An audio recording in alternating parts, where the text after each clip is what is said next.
Maligayang pagbabalik mga kasolid. Latest interview ni Naoya Inoue ikinagulat ng mga boxing fans, lalong-lalo na ng mga Cuadro Alas supporters. I want Casimiro next. Yan nga ang banat nitong si Naoya Inoue. Bata ng MP hindi naman makapaniwala. Cuadro Alas General Casimiro is still number 1. Para sa ating unang balita mga kasolid, Cuadro Alas General Casimiro nananatiling numero 1 na pinakamagaling na boksingero sa bansang Pilipinas.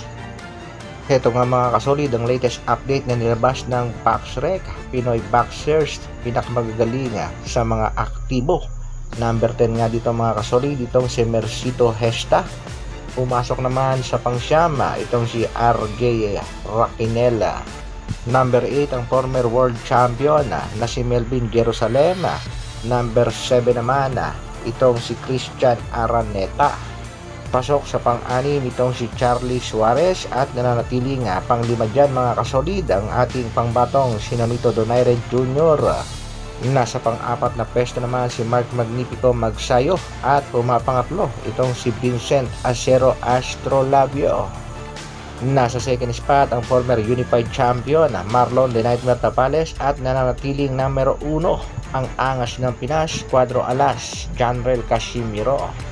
Wala namang duda na siya talaga ang pinakamagaling sa mga aktibo sa kasalukuyan. Medyo na pagkakaisahan nga lamang. Sa kabilang balita naman mga kasolid, another good news para sa ating pangbatong si Angas ng Pinas na ikinatuwa rin naman ang kanyang brother coach na si Jason Kuya Lods Casimiro.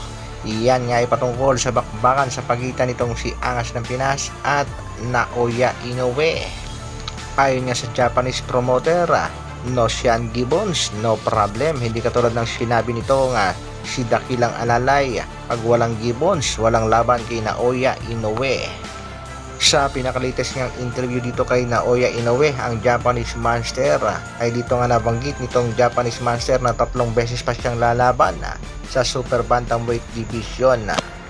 Ngayon ng buwan ng Mayo mga kasolid, nakatakda ang kanyang laban kontra nga sa Mexican bad boy na si Luis Pantera Neri, pero ayon sa kampo nitong si Japanese Monster, ito nga sanang si Casimiro ang kanilang makakalaban sa buwan ng Mayo.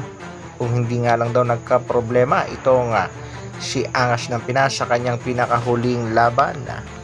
Pero desidido na nga daw itong si Naoya Inoue, ang halimaw ng Japan, na labanan itong si Casimiro. Yun nga daw ay pagkatapos ng laban dito kay Luis Pantera Neri. Kaya ang importante sa kasalukuyan mga kasolid ay hindi dapat matalo itong si General Casimiro sa kanyang susunod na laban. Matatandaan nating target sana ng kampo ni Naoya Inoue itong si Akhmadaliev sa buwan ng Setyembre dahil ito nga ang WBA mandatory. Pero sa pinaka-latest na pahayag nga nitong si Naoya Inoue, gusto niya na daw makalaban itong si Casimiro. Maaaring mauna nga si Casimiro bago itong si Akhmadaliev. Tila nga napapayag na rin itong si Lolo Bob Arum na ikasa ang kanyang alagang si Inoue dito kay Cuadro Alas General Casimiro. Kaya naman request ng mga boxing fans, pagbutihin ni Alas ang kanyang pag-iensayo, maging focus at maging seryoso. Malaki nga ang may tutulong ni Coach Doc J kung sakasakali mga kasolid na siya nga talaga mag-handle sa ating pangbatong si Angas ng Pinas upang lumabas ulit ang pagiging halimaw ng ating pangbato. Palabasin yung halimaw na Alas. Gusto nyo makita yung lahat. Baka mas sumobra naman yung Angas. Lalabas yan yung halimaw na Alas. Ibabalik yung totoong Alas. Patungkol naman sa susunod na laban ng ating pangbatong si Angas ng Pinas, matunog na matunog pa rin dyan na ang bakbakan sa pagitan ng ating isa pa ring pangbato. Ito nga ay itong si Marlon The Nightmare Tapales.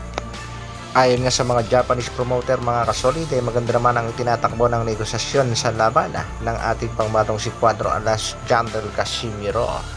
Kaya naman isang malupitang shoutout kay Bob Arum ng Top Rank Promotion at sa Treasure Boxing Promotion Mr. Ito Masayuki.